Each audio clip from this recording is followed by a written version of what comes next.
Welcome. So today we're going to start with some quick impressions. I want to see if you can guess who I am. All right? Let's begin.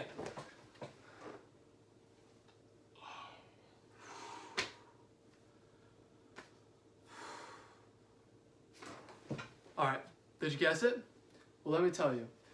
I represent, right there, 2/3 of all high school students in the entire nation. In October 2016, an article released by the targeted news service mentioned that 2/3, 66% of all high school students in the entire nation suffer from sleep deprivation and look like that due to too early of a start. So today I'd like to talk about the horrible effects that happen from an early school start and how we can come together and truly create a solution that's going to help solve this sleep deprivation problem and also help all the schools. So we'll begin by talking about the external and internal health problems that come with an early school start, as well as how it can negatively affect the academic career. Second, we're going to talk about how there is a number of reasons why the system's still in place, such as scheduling and transportation issues. And then finally, we're going to cover a couple solutions that's going to fix all of it. Let's begin. So to begin, the Targeted News Service released an article in April 2017 that talked about the external and internal health benefits. Externally, if you have sleep deprivation or you're coming to school too early, you're not getting enough sleep, you can suffer from obesity, metabolic dysfunction, cardiovascular failure, and you have an increase of motor accidents. Now, that means that high school students, 14 to 18-year-olds, have these serious problems just because they're not sleeping enough. Does that sound right? It doesn't to me. And it gets worse. Internally, then with sleep deprivation, you're at an increased risk of depression and even suicide. High school students are thinking about suicide because of an early start. That's a problem. And not even just health factors, it also can negatively affect the academic career. The Targeted News Service released an article in February 2017 that talked about how the effects of sleep deprivation on the brain. They did a study with mouse and rats. And what they did was they deprived these rats of sleep, and they saw that these rats now, with sleep deprivation, did not have the ability to create new memories, to retain learning, to learn. The point of going to school is to learn, and just because they're starting early, now the students can't even learn. That's a big issue. But there's a reason why this system has been in place in so long. It's because of two reasons. Number one is school scheduling. Number two is transportation, how the students get to class. Now we're going to start off with school scheduling. So teachers have to get to school before the kids and they have to leave afterwards. In the article released by the LA Times in August 2010, it spoke about how the reason we have such an early start is because they want to give time for teachers to come to their families. If they're spending all this time, even with an early start at work, they're only going to have this much time to go home to their families. And if we push the school start back later, that time went from here to here at work, and then this much little time with their families, and they want to be respectful of that.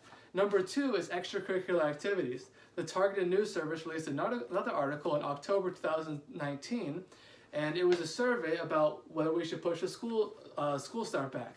82% of parents, they said no, because it would negatively affect the scheduling as relates to sports, and for a lot of kids, sports is their only way into a higher education, and if that gets canceled or maybe it gets pushed back and there's issues with it, then that's hurting their chances to get a potential scholarship, especially when how expensive schools are now. And the second reason why the system has been in place for so long is transportation. So there's two ways that students mainly get to class, either by the bus system or by the parents. So the Wall Street Journal released an article in August 2016 which talked about the Anne Arundel County Public School District and how they pushed back school starts. It's a great start. However, they had to request $600,000. $600,000 for 10 buses. That's an issue. There's a lot of money that needs to go in it just for 10 buses. Now, a lot of counties don't have that kind of cash to throw around, so most of them just stay with an early start. That way they can just keep the amount of same buses in circulation and help avoid traffic.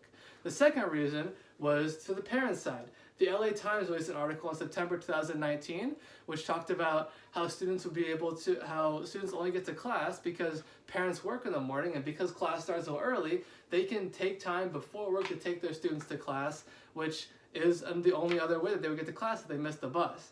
So here's how we're going to fix all of that. So number one, it's going to be a solution that's going to extend the school year, but shorten the time of days. So where you can push back the early start, so it's a late start, kids can have the benefits of sleeping more, and this will also allow to maintain the curriculum. So what's going to happen is there was an article released by the LA Times in September 2016 where this was done, where they pushed back school times. Schools actually saved money even though they had to request more money for transportation because they increased attendance. Kids were skipping class less because they could wake up in time and they felt refreshed. It also promotes healthy students, and it's also going to improve their grades. This same article in the LA Times talked about how grades went up, standardized test scores went up. It's a win-win for everybody involved, and the longer school year is going to allow for the curriculum to stay the same. And then this is from at a large scale. So let's just go into a smaller scale. Here's what you can do. I want you to instill what I call the help or hinder system. It's an incentives and discipline system that's going to promote healthy sleep. So the help part is if you tell your student, you say, hey, you know what, if you get more sleep, if you get the 8 to 10 hours of sleep that's recommended for you, we're going to give you a couple bucks. We're going to knock off a couple of chores. Maybe you can go to this different event that I wasn't letting you before. It's going to incentivize them to sleep more and be healthier.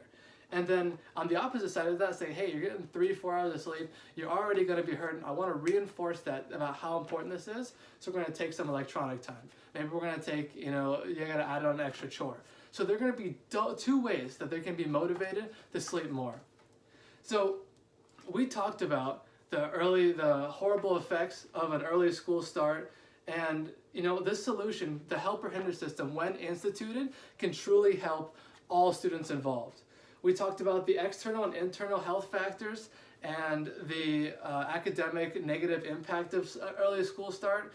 We also talked about how scheduling and transportation is the reason why the system is involved. And like I said, instill the help and hinder system, and that's how we can truly help our students. They're going to go from looking very sad and very tired to looking like this in class. Thank you.